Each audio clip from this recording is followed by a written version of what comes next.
lecture in Module 3, Models of Health, Competing or Complementary. Now, I know the last lecture was fairly lengthy, and so I'm hoping that I can keep this one a bit shorter for you. Today, we're looking at the two models of health in a bit more detail. This module is about perspectives on health and illness, so it's the way we view or understand health and illness. So I'll look at the biomedical model of health, the social model of health, medical pluralism in today's society, and then I provide some background to the documentary we're watching this week called Birthrights, which has to do with medical pluralism in Aboriginal Canada and Australia. So I'd like to go back to the start of biomedicine. Where did this form of healthcare come from? What are its underlying principles? Well, the start really came with René Descartes. This is a French philosopher, and you see the dates there, 1590 to 1650. And Descartes very much saw the body as a machine, and that's why I've got this image here of the brain full of cogs. And from the word Descartes, we have Cartesian, so it's taken from his name, Cartesian dualism, which is defined by Guermov as a belief that the mind and body are separate entities. This assumption underpins medical approaches that view disease in physical terms and thus ignore the psychological and subjective aspects of illness. So Descartes didn't think that the brain had any effect on the body, and he was certainly not interested in emotion or psychology or spirituality or other ways of understanding the human being. So when you look at the body as a machine, like a car, you can fix the carburetor by pulling it out and putting a new one in, or by tampering with it. And it doesn't really matter what's going on in other parts of the car, as long as you fix the parts that aren't working, all will be well. And this is a very strong idea that underpins biomedicine, Cartesian dualism. That's a key term for this unit. So I'm going to be looking more closely at biomedicine in a moment, its underlying assumptions, its focus, its techniques of treatment. But I'd also like to draw your attention that epidemiology, or the social model of health, or public health, also has a fairly long tradition, not as old as biomedicine perhaps, but it has been linked to John Snow. And here we have a picture of John Snow there. He was a doctor in London. And in 1894, there was a terrible cholera epidemic, and you can see the map there to show the streets. It was a very congested city at the time, and quite unsanitary living conditions, particularly for the urban poor. Now, John Snow was a medical doctor, and he began to chart on the map. You can see the markings there, where the different cases of cholera were taking place. So and he began to talk to people. What are you doing during your day? Where do you eat? Where do you drink? Where do you go? To understand why some people get in the illness and other people were not. And so therefore he was undertaking qualitative research by interviewing and talking to people. He traced the epidemic to one water pump, and here it is today, and you can visit that in London when you go. And so this is one of the earliest cases of the social model of health, understanding that health and illness is influenced by human behavior. And when this pump was taken apart or incapacitated, the cholera epidemic stopped. It was very clearly to do with the water source. And the social model of health, therefore, is taking a view at the wider environment and understanding how that interacts with human behavior to promote health or illness. There's a link there to a video interviewing some people today about John Snow and about the start of public health. So the social model of health directs attention to the prevention of illness through community participation and social reforms that address living and working conditions. And certainly this happened in London to start with, where, as I said, you had very crowded living conditions, too many people in each room, quite unsanitary systems of waste removal, dirty air, and in fact the major reduction in disease has been through public health measures, through hygiene, sanitation, etc., rather than necessarily surgery. So the social model of health, in terms of this unit, we're drawing on the social determinants of health. That's a key focus, and I've given you that definition. And the Millennium Development Goal approach of the United Nations is very much drawing on a social model of health approach. So there you are, the definition of the social determinants provided by the World Health Organization's Commission on the Social Determinants of Health. And the images included in these slides were selected by Dr. Hoffman, and they draw your attention to people's daily lives. For example, housing is a key social determinant of health, and it may, depending on your housing, it may promote great health or it may cause illness. So some examples of social determinants to remind you: transport. These statistics all come from the World Health Organization report 2006, which you can find in the reference list. It notes that low and middle income countries account for 85% of the world's road deaths. And you see a very overloaded truck there going along the road. Infant mortality. In 2002, nearly 11 million children died before reaching their 5th birthday. 98% of these deaths were in developing countries. That is a very clear indicator of health inequality from country to country and health inequity. Political stability and policies. Few governments have explicit policies for tackling socially determined health inequalities. So, and then to remind you again, the other aspect of the social model of health we're using in this unit is the Millennium Development Goals. 8 goals set by the United Nations in the year 2000 to be achieved by 2015. And again, there's a YouTube video you might want to watch outlining the Millennium Development Goals. So let's take a closer look then. We have these 2 models of health, and the title of this lecture was Competing or Complementary. They are certainly different, and let's have a look at how and why they are different. So the first thing is their focus, what they're looking at. The biomedical model very much focuses on individual physical body. And the biomedical provision of healthcare can be found in clinical services, health education, immunization, those 3 main areas. The assumptions behind the biomedical model, based again on Cartesian dualism, is that illness is an objective biological state and it is an individual responsibility. Those are 2 key assumptions behind the model. So what do they look for in terms of health and wellness?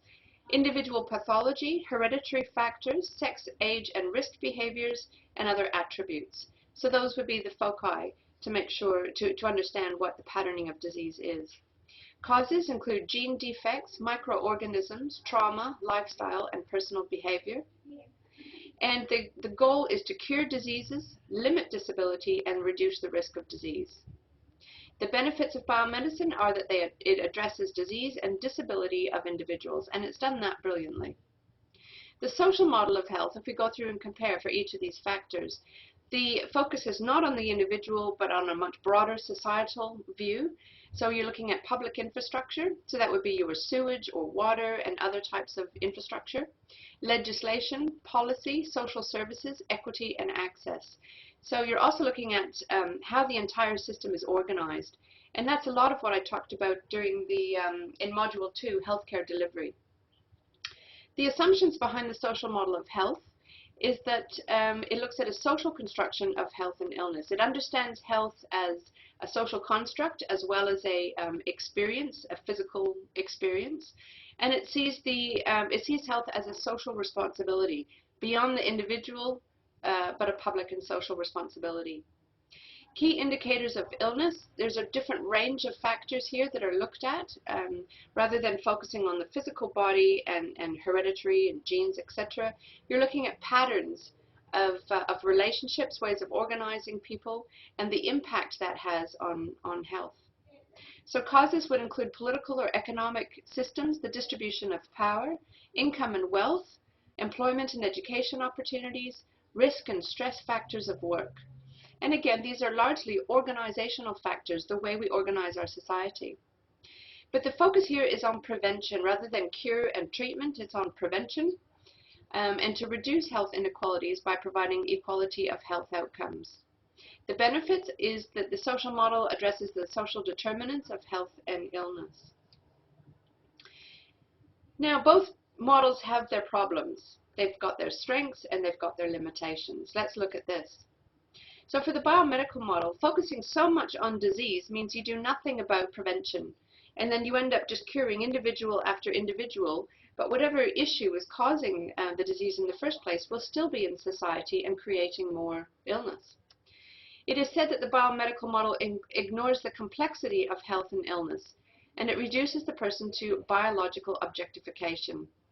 So objectification means to treat something as an object, and so the physical body becomes like a piece of meat. It doesn't matter how the person feels or thinks or their history or their behavior or their community or their country or whatever else is going on. It's just what is happening inside that physical body.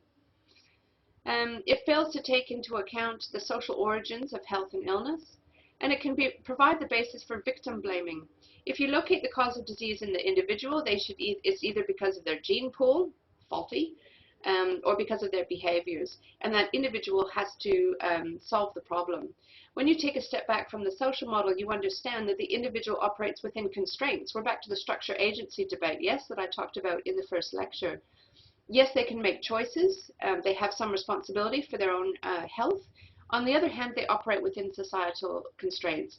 They may live in a slum and they've got no choice about the poor living conditions under which they live. So those are some of the limitations of the biomedical model. The social model also has its problems. Some people say it is too utopian. Now, utopia, of course, is that perfect vision of the perfect world. And yes, it would be great if every single person had great housing, every single person had a supporting, loving family, every single person had an income that provided for their needs, etc. It is probably the case, yes, that that's not possible. However, we can put things into place to alleviate the extent of the inequality. So some people say that the social model of health can create very impractical solutions for social change. There's an overemphasis of the harmful side effects of biomedicine, undermines the belief in the efficacy of biomedicine. Biomedicine has its limitations, and it has also been a fantastic intervention in health. What we can do now with surgery, with screening, we know much more about the human body and the way it functions due to biomedicine. And there is a danger to throw out the baby with the bathwater, that old expression. Short-term solutions are not effective, but complex and difficult. Long-term solutions, however, do not produce immediate results and need to be sustained. You can well imagine if in a country housing is an issue, this can't be fixed overnight. And it's expensive, and that's why many states are resistant to the social model of health. It would be very, very costly and time-consuming to provide all citizens with the access to the social determinants of health they need. And finally, the social model may undermine the sense of individual responsibility towards health. Yes, I'm sick because of my community. There is still a role to be played with individual decision-making agency, and that can't be forgotten. So remember we talked about Kleinman, the 3 sectors of healthcare. This is good to understand the biomedical and social models of health in a way, because it clarifies the experts and the people that are providing these forms of healthcare. Now, clearly, as I mentioned before, the professional sector is closely linked into biomedicine. People are trained in universities, they undergo hospital-based training, they get credentials, particularly specialists, but it's very clearly credential-based. The legal system supports it and protects people by saying you can't practice until you have the credentials and until you've had the training. Biomedicine and the professionals that work in biomedicine is located more often in the city, mainly post-industrial countries, and even within Australia, for example, there are fewer hospitals in regional areas. That's partly because biomedicine is very expensive, and so the money is spent in the places where there are the most people. It is male-dominated, even within nursing or other disciplines that have a large number of women. Men tend to go to the top there and enter management. I've talked about the fact that it's legally sanctioned. Germs and genes, yes, and an emphasis on diagnostic technology, surgery, and drugs. So biomedicine is very much linked into that professional sector.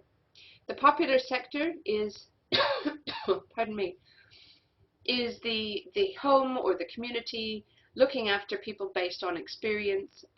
This is normally women, often mothers or grandmothers or aunties, people who are caring for others. It is a lay healing, so a non-professional training. Now in the middle is folk.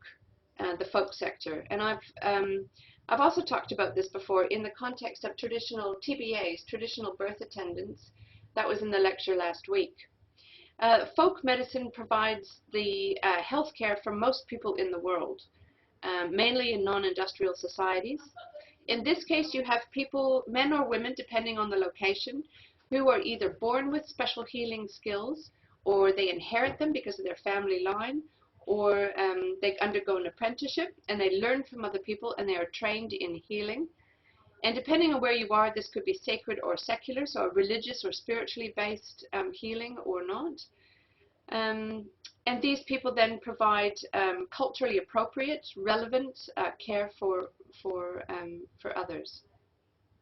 And of course, the sources of illness and the treatment is outlined there.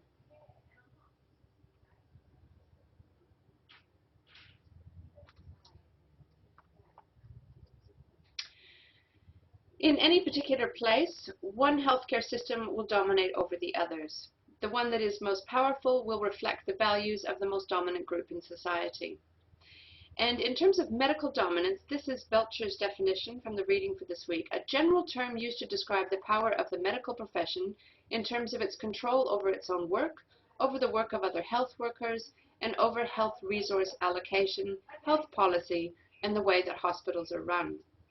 So in biomedicine, doctors have the most power, and they have authority in the hospital. It's very hierarchical, authority over other health professionals. Some health professionals are completely outside of the system and are not seen as legitimate, and that would include some complementary and alternative treatments.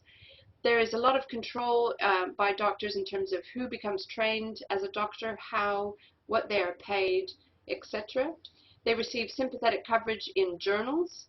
And they've got a significant control over health resource allocation. And certainly policy reflects the dominant values of biomedicine. And we need to recognize, of course, that healthcare systems have both cultural aspects and social aspects. So cultural aspects would be the basic ideas behind it, and that would include Cartesian dualism, that mind-body separation I talked about. Its norms, what it values, what should be done, what shouldn't be done. Its shared perceptions about how the human body works, how it should be treated, what illness is. And the social aspects then are organizing people into different roles, which in biomedicine is quite hierarchical, and a set of rules that govern that system. So in Australia, biomedicine is the main healthcare system. It is supported by law. It has dominance over the health field and over a range of healthcare professionals. However, in many countries today, there exists medical pluralism. Plural means more than one, of course, and that means that there's more than one health system existing at the same time. There's in fact a vast range of healing modalities and alternative therapies used in coexistence with biomedicine. Healthcare pluralism is typical of modern urbanized societies. Because of migration, and for a number of other factors that we could look into, and in fact some of them are discussed in the reading for this week, there coexists in any one place, but particularly in modern urban societies, more than one way of healing. And so in Australia you have biomedicine, but there's also Aboriginal health, traditional healing methods, traditional Chinese medicine, and a range of other healing modalities such as Ayurvedic medicine. And so yes, traditional medicine there, for example, indigenous healing systems. Some examples of complementary medicine. Complementary is thought to complement or collaborate. It works well with biomedicine. One example of that would be chiropractors have sometimes been called complementary, and some forms of acupuncture. So these are ones that are seen by biomedicine as working well with it and are supported to some extent by the system. Alternative medicine in Australia is defined as those healing techniques that are in opposition. So they're seen to contradict biomedicine. They are not compatible. Now, of course, it depends where you are in terms of how you define this. So in Australia, TCM, or traditional Chinese medicine, might be called complementary or alternative or even traditional medicine. But in China, it is not just medicine or traditional, it is medicine, and biomedicine might be the alternative or the foreign. So these terms are quite context dependent. It depends where you are in terms of how they're used. And of course, we know by now that health beliefs vary in terms of the definition of health, how you explain health, and the identification of factors that affect health inside the body and with the environment. So when you look globally, there are millions of people that are treated by Ayurvedic medicine, a traditional form of medicine, very old, that is practiced in India primarily. Traditional Chinese medicine, and in Latin America there's an emphasis on the humors, 4 different humors, and interestingly all of these have an approach, a focus on balance, that the body, when you're ill, the body is out of balance, and so there are certain things that need to be done to bring the body back into balance. So that gives you a very brief overview of biomedicine and the social model of health, and it draws attention to the cultural underpinnings, if you like, of traditional systems of medicine, of the social model of health, and the biomedical model of health. And now I'm going to move into providing some context for Birthrights, the documentary that we're watching in the unit this week. Now, rites, of course, comes from the word ritual. And so we're talking about birth rituals. And what I want to emphasize with that is, of course, that the biomedicine and other forms of healing are culturally informed. They have rituals, and these rituals are particularly apparent in the management of birth. But I'd like to provide some context for the documentary, so when you watch it, you have a much greater understanding of what you're viewing. And the focus in the film is on Aboriginal peoples in Canada and in Australia.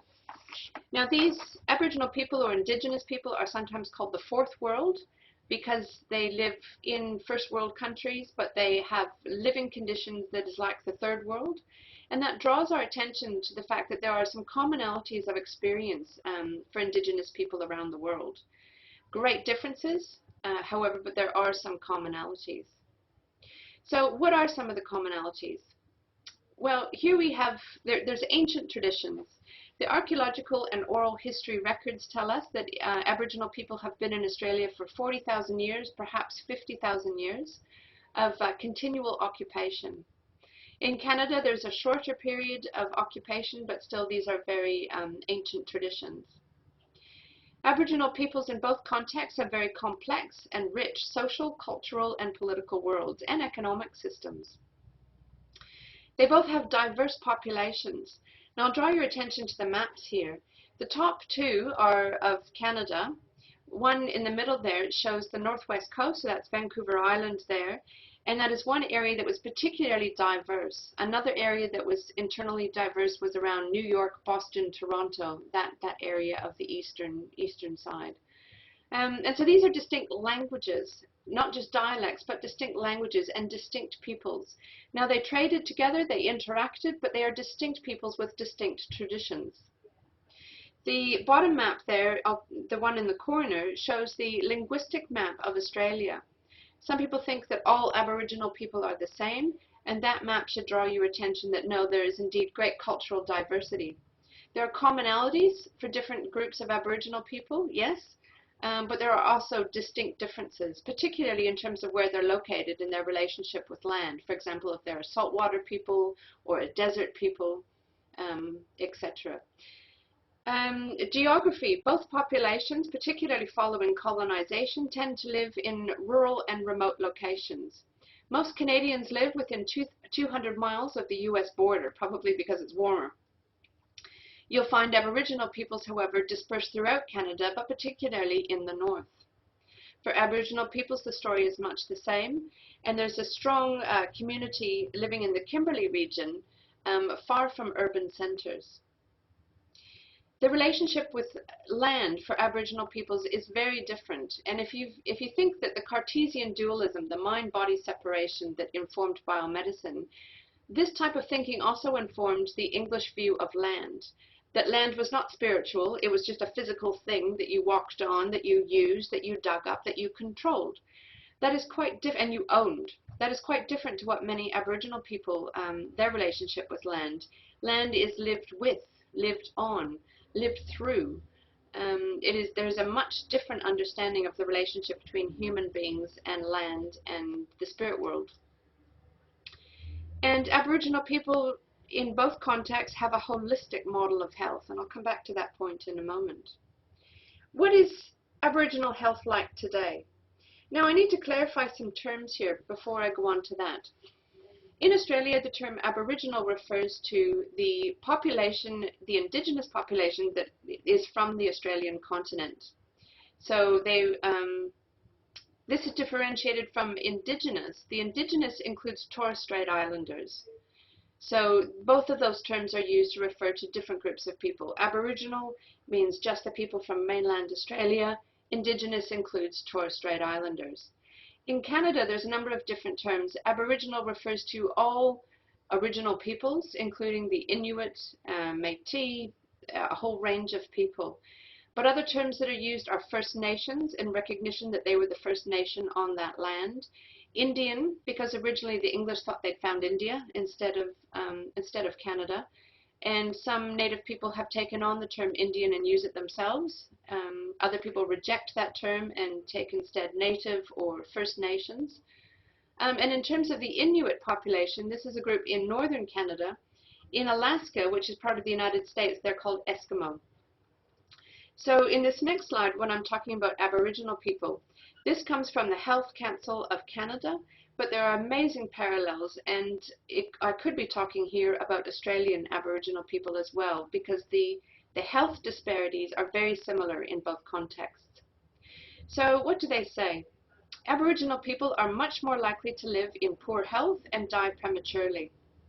Aboriginal people have a higher burden of chronic conditions and of infectious disease. Aboriginal children are more likely to die in the first year of life. Aboriginal people are more likely to live in poverty, which has a domino effect on other aspects of their lives. They are more likely to go hungry, to suffer from poor nutrition and obesity, and to live in overcrowded substandard housing. Aboriginal people are less likely to graduate from high school and more likely to be unemployed. So this draws your attention to both the social determinants of health and the health outcomes. So what's behind this? If we were applying the sociological template, we would need to look at history. And indeed, history is the key to understanding contemporary Aboriginal health. And the first point here, the lack of treaties or having only partial treaties with a colonial government cannot be overemphasized. This is the biggest factor, to my mind, my thinking, behind contemporary Aboriginal health outcomes. So in British common law, ownership of land is demonstrated by working the land, planting things, and creating dwellings or houses, large dwellings that show continual occupation. Now, in both Canada and Australia, Aboriginal people were often nomadic. They moved with the seasons. They moved in different territories. And because of the weather and the elements, they did not build permanent dwellings. When the English arrived, they said, empty land. Nobody controls this. No one owns this land. And so in some cases, such as in Australia, there was no attempt to form a treaty. There was no formal agreement made between the colonizers and the Aboriginal population. In Canada, there were a number of treaties that were partial or incomplete or small or contradictory or ignored soon after they were formed, but there was some basis there for negotiation. In New Zealand, there was the Treaty of Waitangi that was signed in 1840. There it was different because Maori did indeed have some houses, and there was a different understanding about the use of land, and the English recognized that there was some ownership there. Now, in Aotearoa, New Zealand, that treaty has not led to self-determination by Maori, or indeed excellent outcomes in terms of the range of social determinants of health. However, it did provide some representation in Parliament. It did recognize that there was a people there who had rights, that's a contemporary word, in that area, and there was some negotiation between the colonizing power and the Indigenous population. In Canada and Australia, that was certainly not the case, and therefore there was very little that Aboriginal people could do to control their lives from that point on. What happened? Land dispossession, relocation of peoples, entire groups of people, massive population reduction, in part because of diseases that Aboriginal people had not been exposed to before. Genocide, the deliberate wiping out of people. Hey, get rid of them, we can take over the land, and the problem is gone. That was some of the thinking. Cultural disintegration, so a complete undermining of traditional culture. Assimilation, forcing Aboriginal people to adapt to white ways. Cultural eradication. In many cases, Aboriginal languages were made illegal. People were not allowed to speak them. And as we know, language shapes thought, language expresses culture, and is a very, very important form of cultural identity.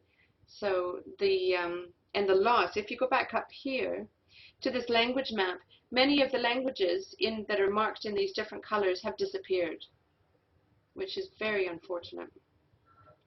Loss of political, spiritual, cultural, and economic autonomy, so control over their own lives, loss of language.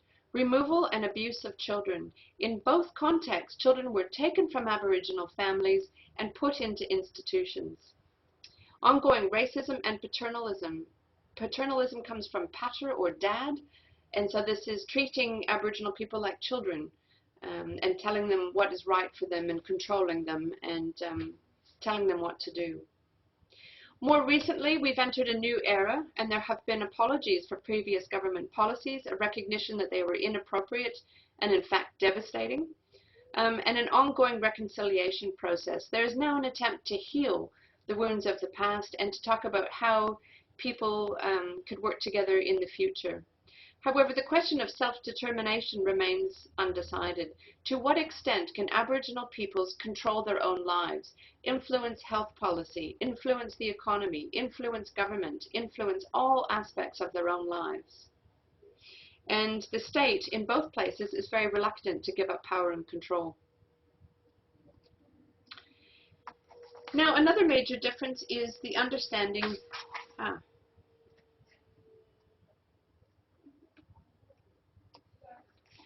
Now, I'd just like to remain on this slide for a moment. What is the result in terms of health of the policies that I've listed here? Now, this comes from the Canadian report, and it's difficult to, in the Canadian context, because statistics aren't clear on different native groups. In the hospital, for instance, it says here, Canada, compared to Australia, New Zealand, and the United States, is the only country without systems in place for Indigenous self-identity in both hospital, surveillance, and vital registration systems. So the data is going to be inaccurate. However, we've got some general information. Compared with non-Aboriginal Canadians, more Aboriginal mothers are single and are adolescents. The number of First Nations children born to teenagers has remained high since 1986 at about 100 births per 1,000 women, a rate 7 times higher than for other Canadian teenagers. Compared with the rest of Canada and other rural and northern areas of the country, the Inuit inhabited areas had substantially higher rates of preterm birth, stillbirth, and infant death. According to Payne, 2010, preterm birth rates are so high among Canada's Inuit that pregnant women are usually flown out well in advance to their due dates. And that's the focus of the film we're going to see.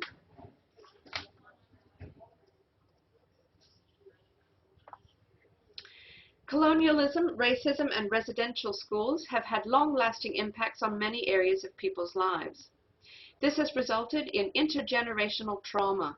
So it is not just one generation, but subsequent generations that continue to suffer because of these events in history. This intergenerational trauma perpetuates a wide range of health problems. For instance, individuals were separated from their communities, their families, their culture, and one another. As children were taken from their homes to residential schools, parenting skills were not nurtured, and family connections were severed. The fallout of this can be seen today in the form of low self-esteem, abuse, family violence, addictions, poor relationships and conflict resolution skills, high rates of single motherhood and teen pregnancy, mental health. Hi. My roommate has arrived. High rates of teen pregnancy, mental health issues, lack of cultural knowledge, and a plethora of chronic health conditions. What was interesting is when they talked to Inuit Canadians about their health concerns, people spoke frankly, it says, and with some frustration. Most of their comments were about the life circumstances of the mothers and children they see, rather than their health issues. In other words, they're drawing attention to the social determinants of health. Poverty was at the top of the list, defined in many ways: financial, emotional, and spiritual. Participants spoke about poor living conditions, overcrowding, and a lack of housing, and a lack of affordable or easily available nutritious food, factors that have cascading effects on personal health and family relationships. Domestic violence towards women and children, lack of self-esteem, addictions, fetal alcohol syndrome disorder came up repeatedly. So as you can see, the health impacts of these policies have been devastating and they're ongoing. But what's interesting, and this recent discussion draws your attention, that the understanding of health for Aboriginal people is quite different from that of biomedicine. I've got the two definitions here. In Canada, it draws on the World Health definition of health being a state of complete physical, mental, and social well-being, not merely the absence of disease. With the Ottawa Charter in 1986, it also expanded upon this definition to say, health is not possible without peace, shelter, education, food, income, and a healthy and sustainable physical environment, social justice, and equity. A medical healthcare system alone cannot maintain health. So this is a definition there from the Canadian context. A definition for Aboriginal health is taken from Nat Cho's memorandum there. Aboriginal health means not just the physical well-being of an individual, but refers to the social, emotional, and cultural well-being of the whole community, in which each individual is able to achieve their full potential as a human being, thereby bringing about the total well-being of their community. It is a whole-of-life view and includes the sick in terms of the understanding of what health is, what ill health is, between the biomedical approach and Aboriginal groups. There are some similarities structurally. So we've looked at historical factors. Now I want to draw your attention to some structural factors impacting the lives of Aboriginal people in both contexts. Both countries are geographically large. They both have developed post-industrial, if you like, economies. They are both settler societies, English settler societies. So after initial colonization, there was a deliberate plan to populate both countries with European people, particularly. So they're settler societies with significant indigenous populations. Both are former British colonies and contemporary members of the Commonwealth. Both have the Queen on the coins and the bills. They're both democracies with an independent judiciary and a free press. So you have the mechanisms there for flourishing democracy and equity. Both have public health systems and both have systems for social support. Both administer the country through both a national government, or Commonwealth as it's called in Australia, and provincial or state governments, and health is a shared responsibility in those two jurisdictions. And both countries have well-developed infrastructure in terms of roads, transport, emergency services, housing, water, and sewage. So structurally, in terms of these factors, both countries are in a good position to support the voices of Aboriginal peoples and to meet many of the social determinants of health. Are they, is the question. So again, yes, what is happening? What is the state of Canadian Aboriginal health and healthcare? The key challenges remain the social determinants of health, so a broad range of factors, lack of self-care knowledge and a fear of seeking help due to their history and their experience with the Canadian government, a lack of parenting knowledge, skills, and support. Again, if you've been removed from your family and raised in an institution, you will not have developed parenting skills. You won't have seen great parenting in action, and so therefore there is a deficit there when they go to raise their own children. Lack of access to culturally relevant healthcare, healthcare system access, integration and coordination. I'll return to that point in a moment. Funding is an issue for Indigenous health ventures. Issues of governance, infrastructure and accountability, and health and human resources. So these are a number of issues that are a challenge, I think, in both contexts. Another challenge is that many Aboriginal people in Australia and Canada live in rural or remote locations. The problem with remote living is that communication systems, which the healthcare system relies upon, can be more fragile, more difficult to maintain.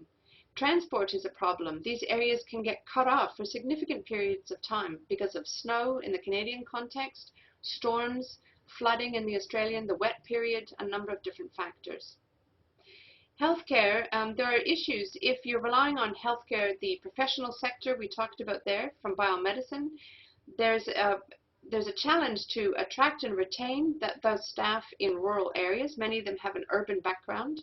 The level of training in remote areas is lower.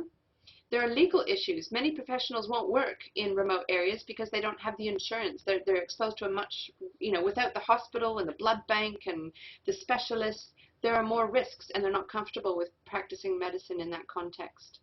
And a lack of local knowledge, so they're less effective because they don't understand how local people work. The poor health status in those remote areas raises the risk factors for the patients. And traditional health beliefs coexist with biomedicine. This is a key factor in remote locations. So based on this discussion, what is working? So this is bringing us into the critical thinking part of the template, if you like. What is working is taking a holistic approach to health, focusing on wellness, not just illness, balancing traditional and contemporary health services, focusing on the community, having community ownership of health services, strong collaboration, and that's not just meaning we'll consult them before we put something in place, but at the decision-making level, having Aboriginal people key players in decision-making about their own health outcomes. Integration of programs and policies, and often they're quite fragmented, so making sure there's good communication between services. The quality of relationships. In both contexts, there's a lot of fear and distrust. So one thing that has to happen is to build bridges, to foster trust and respect. Training of non-Aboriginal people to become sensitive to Aboriginal issues and traditions. And funding, getting long-term funding. Often funding is ad hoc, and so it's cut just when an initiative begins. So that is a long-term commitment to health is important. To understand more about Nunavik, I recommend that you watch this video link. It is a territory in northern Canada. And what needs to be emphasized here, I should have mentioned it perhaps when I talked about partial treaties, is that Nunavut is now a territory with some self-determination. The Nunavik area was created only recently, 9 years ago, and in this period, Inuit now have greater self-determination within the area that is outlined there in red. If you'd like to know more about health in the Kimberley region, which is also the focus of our documentary, there are 3 links there. 2 of them from the Darby Aboriginal Health Service. These are promotional videos, and another talking about rural and remote healthcare provision.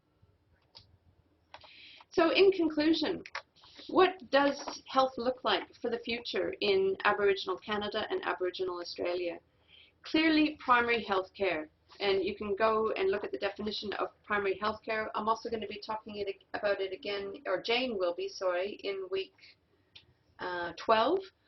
But this is focused on community level, growing ability within the community, focusing on the social determinants of health, empowering and self-determination by communities in the initial health needs. Integrated healthcare, rather than having ad hoc services that don't communicate, that don't effectively cover all aspects of health.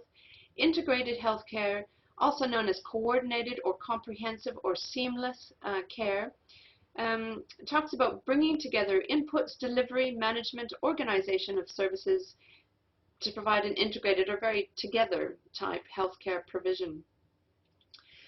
In Canada and in Australia, for Aboriginal populations, but also for other populations within those state boundaries, we need pluralistic healthcare. We have different systems of healing, different understandings of health and wellness. And the only way that people are going to experience, a diverse group of people are going to experience good health, is if we recognize that the social and the biomedical models of health are complementary. They don't need to be competing, and that we can draw the best from both for people within our territory. Thank you for listening today. Go well and be healthy, and I hope you enjoy the documentary Birthrights, and that's it. Thank you for listening.